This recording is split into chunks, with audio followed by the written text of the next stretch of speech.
There would have been some foliage here. The bottle brushes that you're sitting under were left here. So there was still foliage around, but majority of the exotic plant tree species were removed to make way for all of the native planting being done. And it was done very quickly. Alright guys, any other questions? No? Alright, should we get walking to our biosecurity area? And hopefully there'll be enough shade for everybody as well. Asleep there, Carrie. Pardon? I'm just about asleep. What are you?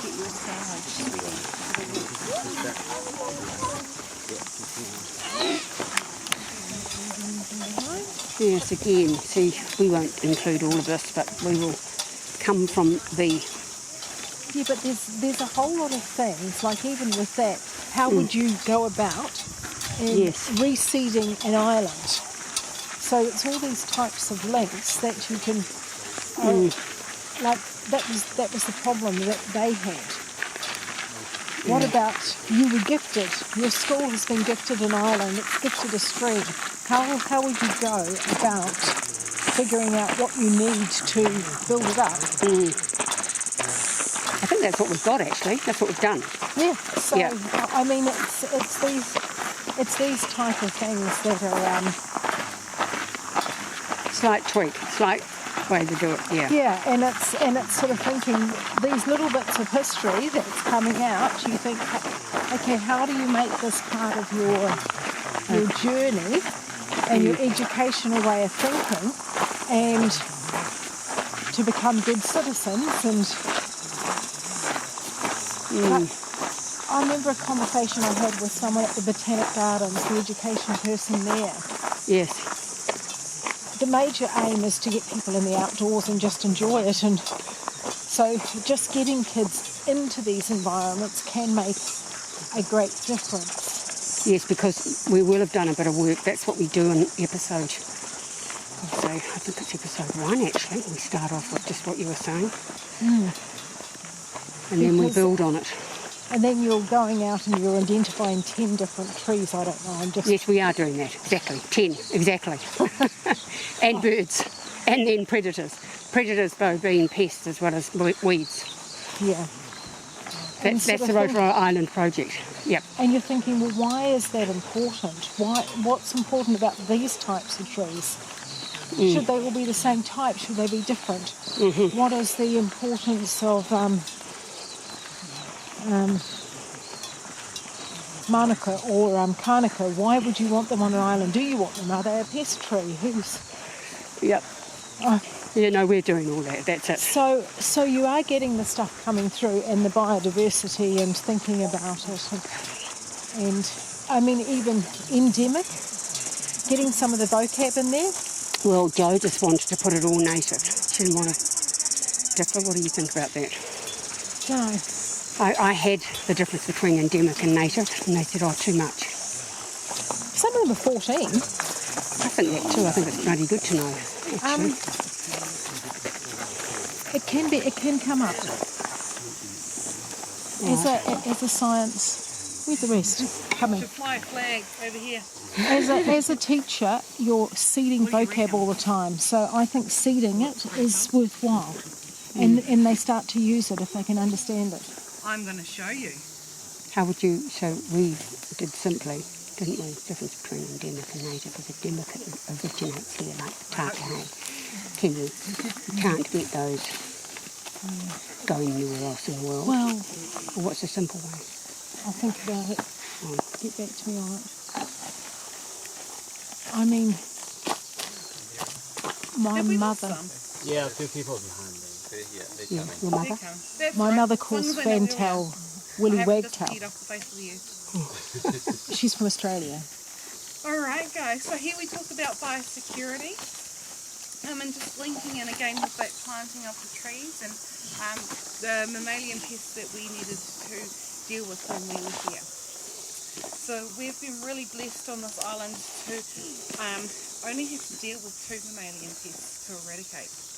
This island has never seen wild rabbits, we've never seen possums, we've never seen hedgehogs, touch wood, the last boat sighting was 1997, so before the trust anything. And we only had to deal with rats and mice. Now, because the farm had been taken away, there was no free food for the rats, so they were keen on finding food.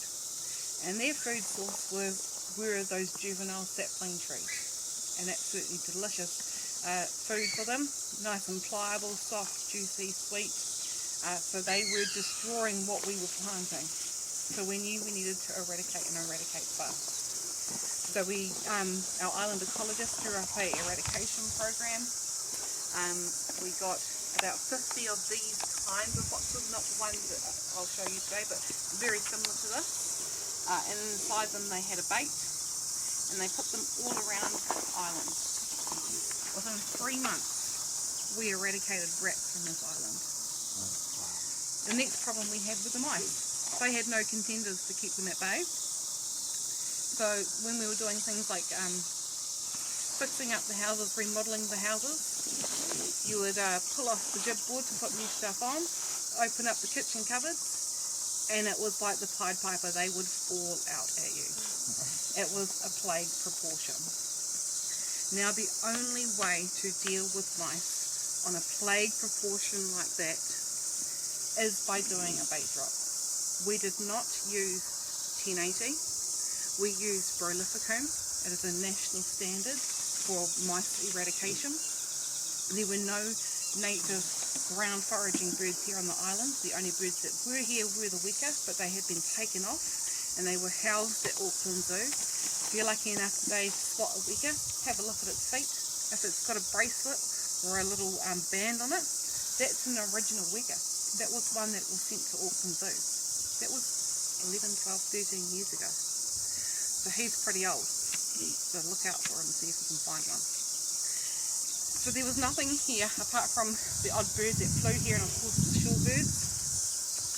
A bait drop was done with that Brolificum.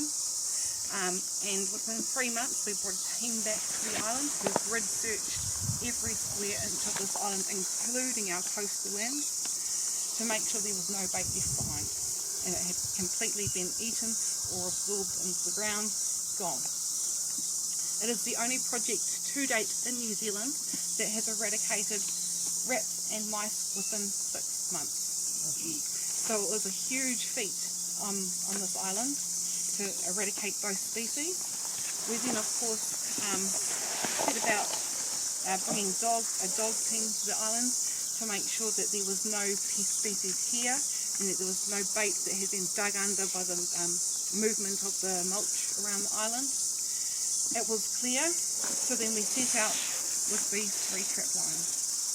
These 3 trap lines monitored the area, the island, for a further 3 years, and that was done to make sure that we maintained a pest-free status. By 2013, we had reached pest-free status. We had done enough monitoring, we'd done enough trapping to say that we were pest-free, and we gained our pest-free licence.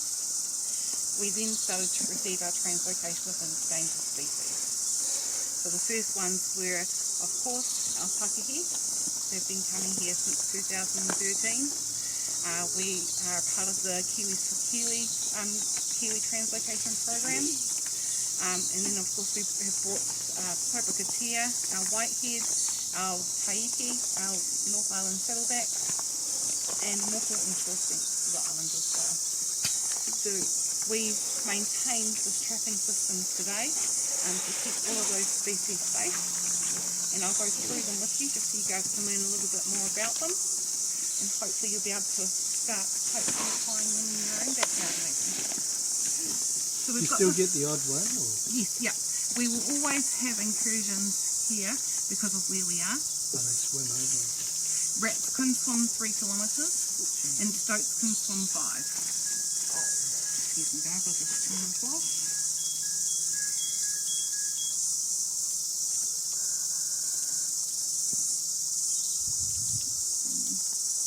That button. So this guy here is what we call a tracking tunnel. So this is just a tracking device. It's just to see who's here on the island and who's who and what's what. If we got a rat to the island, what would happen was that he would come through this side here, the entrance hole. He would come through the middle and across this card that sits in the middle there. Now this would be sticky ink, and in the middle would have peanut butter. So he would come through, get his feet all sticky and inky, have a munch on that yummy peanut butter, and he would come through the other side, leaving us his footprints. Obviously exiting the tunnel. Now for us, we only have to monitor our system once a month.